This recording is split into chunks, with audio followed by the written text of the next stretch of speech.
You do not know how beautiful you look from here. My name is Maria Hicks.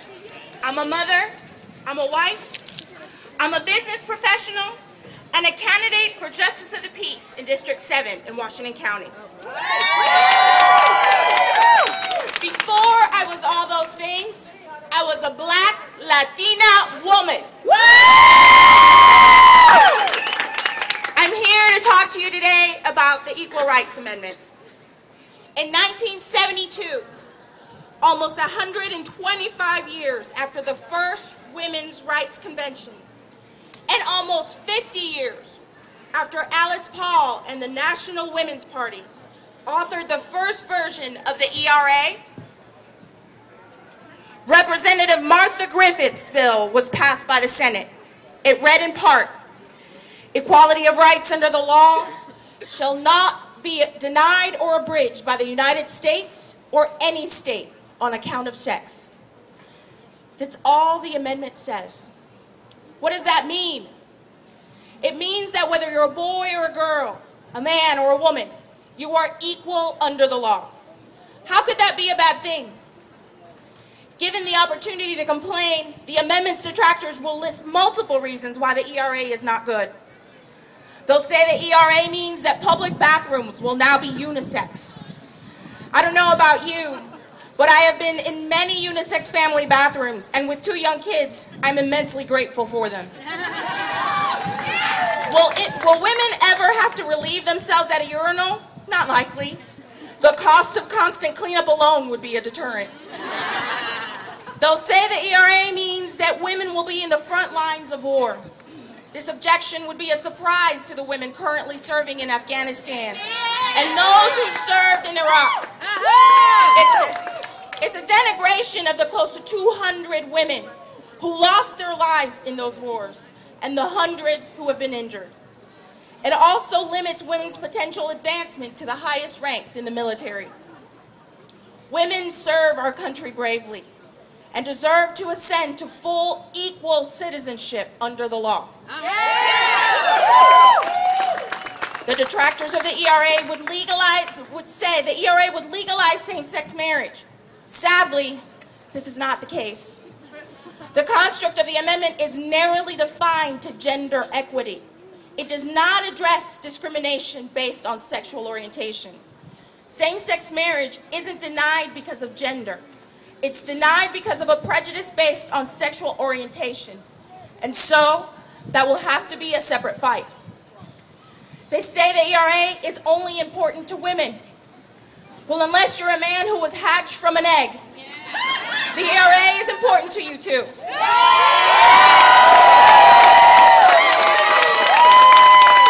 Your mothers and grandmothers are as important as your fathers and grandfathers, aren't they?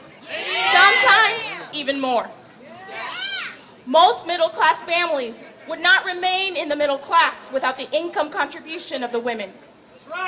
Also, men have benefited in family court through the recognition that men are capable of being sole custodial parents to their children, and that alimony is not the exclusive right of women in divorce proceedings. Another objection they will have is that the ERA is past the deadline for ratification, so why try? In 1992, Amendment 27, which deals with congressional pay raises, was ratified and accepted into the Constitution. This was 203 years after it was first passed by the Congress. Legal scholars agree that this set a precedent for ratification for future amendments, including the ERA. They say that ERA is not necessary. Women are protected by the Constitution, they say.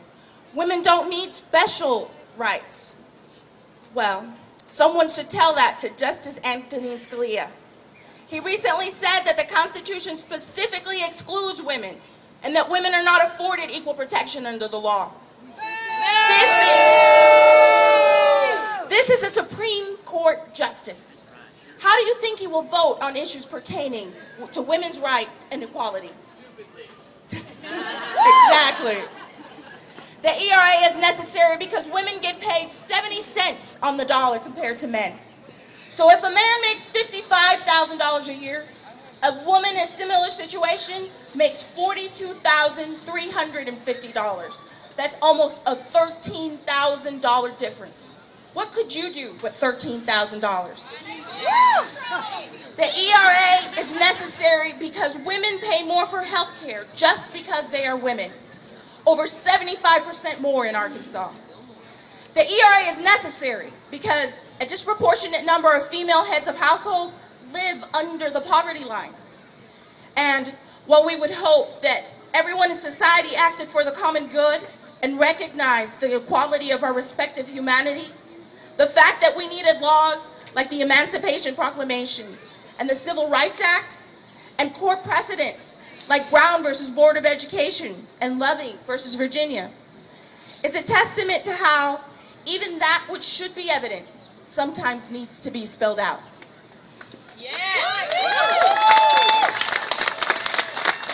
It can be overwhelming to deal with issues when you don't know where to start. In 1971, activist women declared a general strike.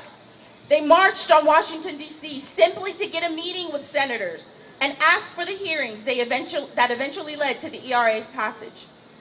This rally is an incredible start, but it is just that, a beginning. So where do we go from here? And what can each of us do to help? We must vote.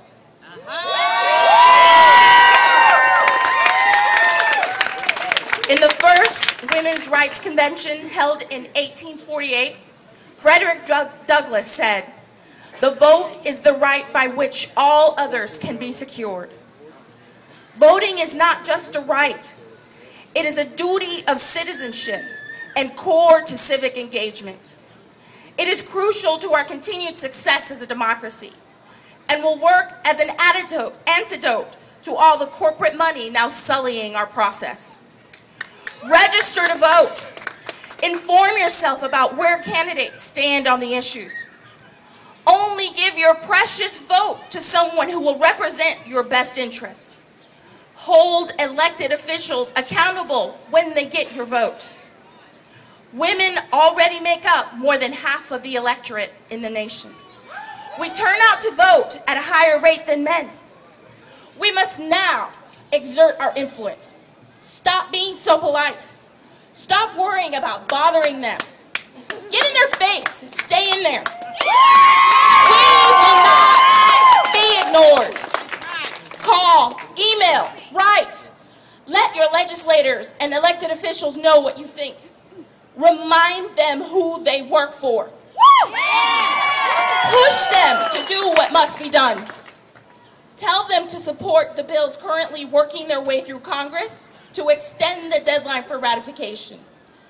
Become actively involved with Democratic women or other women's organizations fighting to get the ERA ratified. Tell your friends about the ERA and how we need it to be ratified. Move them to tell their friends about it.